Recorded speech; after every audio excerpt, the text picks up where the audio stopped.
Okay, in this video, we're going to work further on our string manipulation, right? So we're going to talk about the ways you can replace parts of a string with another string. So the two methods we're going to talk about now are replace and replace first. So let's see how to do these.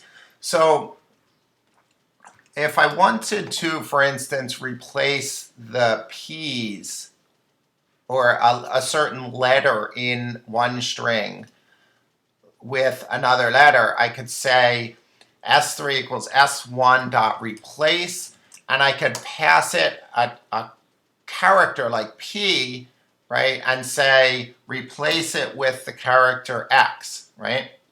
So what is this call going to do? It's going to look through this string, and anytime it sees this character, a p, it's going to replace it with an x, and then we can print it out, right?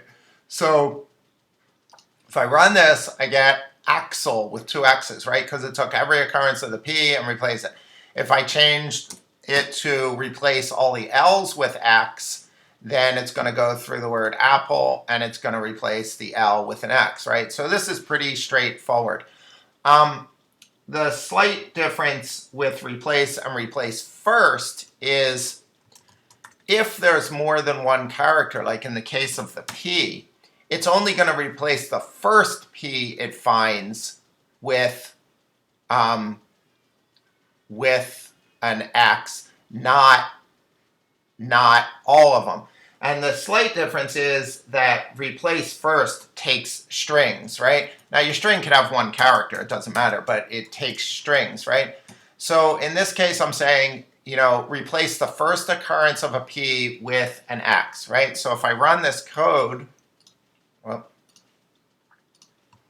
I get a XPLE, right? Whereas if I just did replace, then it's going to replace all of the P's with an X, right? Just like that, right? And this doesn't matter how long your string is, right? If I have tons of these, X, Y, and Z, A, P, and I say replace all the P's with, I don't know, a question mark, right? It's going to replace them all, the P's it finds with a question mark, unless, of course, I use replace first, in which case it's only going to replace the first P with a question mark and leave all the rest the same. So very useful methods for replacing parts of a string.